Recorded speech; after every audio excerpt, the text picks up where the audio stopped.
Not so long ago, orchids were considered rare and exotic flowers, difficult to find and difficult to grow. But these days, thanks to new growing methods, some kinds of orchids are available in many parts of the world. Mark Hatchadorian is an orchid expert at the New York Botanical Garden. He said orchids are now the most popular blooming florist crop in the world. A florist is a person who sells flowers. Hatchadorian recently told the Associated Press that orchids are not only beautiful, but they are good to grow at home. The blooms are long-lasting. Orchid flowers can last for weeks. Orchids offer an easy, low-cost way to brighten up a room. The flowers come in many colors. Once the flowers die, however, many people might want to throw the plant away. But not so fast.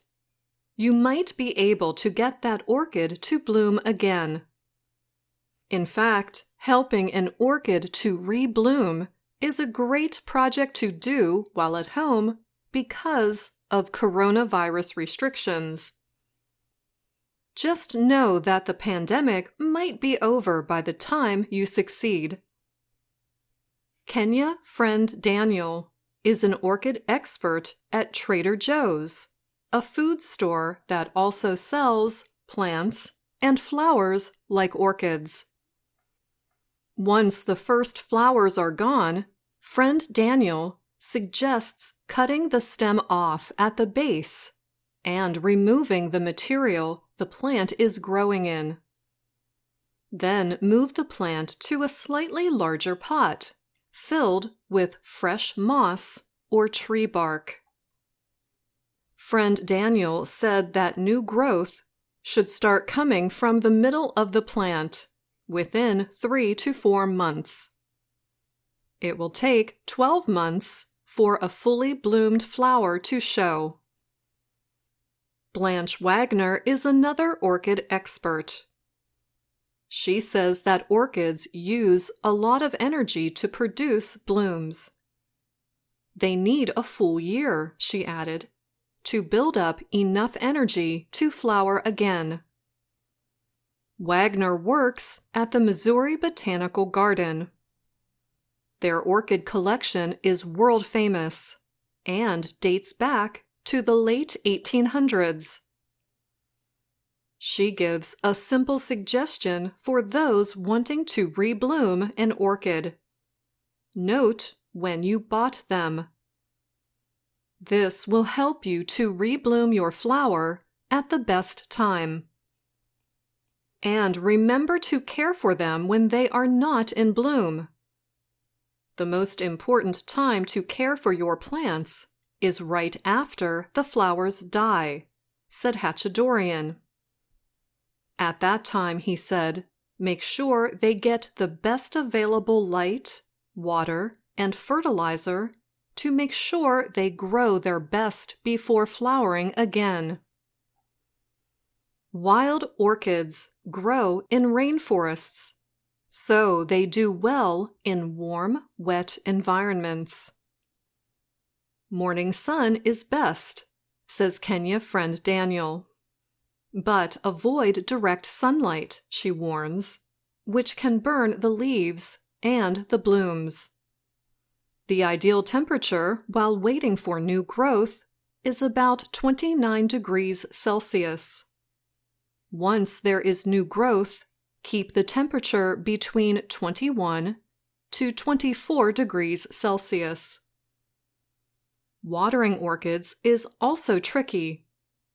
How often you water depends on the material you use to plant the flower, and also the temperature. Friend Daniel said putting water on the roots every day is best. If the plant is growing in bark, you could water it once a week in cooler weather, and every 4 to 5 days in warmer weather. However, never let the roots sit in water. This will cause them to rot, and the plant will die. Most failures with orchids are because of overwatering, said Hatchadorian. He adds that a small amount of water once or twice a week will keep the plant just wet enough without being overwet. You can also fertilize orchids, but not too much. Too much fertilizer can also kill the roots. If you do get new flowers, you may be in for a surprise. Some growers inject color chemicals into the orchid. This makes them bloom bright blue, yellow, orange, or green. Those colored orchids rebloom white. Whatever color your new blooms are, Hatchadorian said, the take-home message is a good one. People are reblooming their orchids more than once.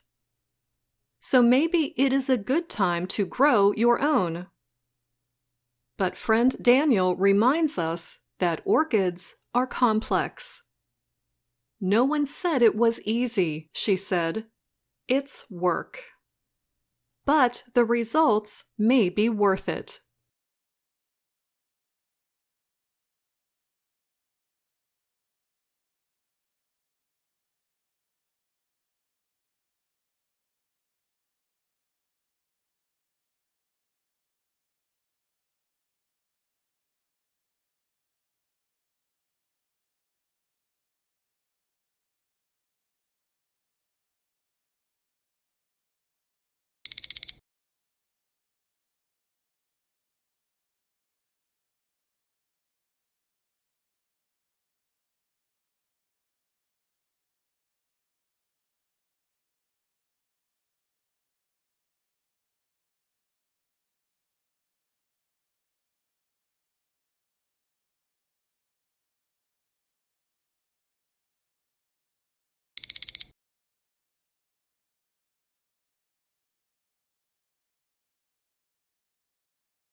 Hi, thank you for watching. I hope the videos are useful for you. Please subscribe to my channel using the button below.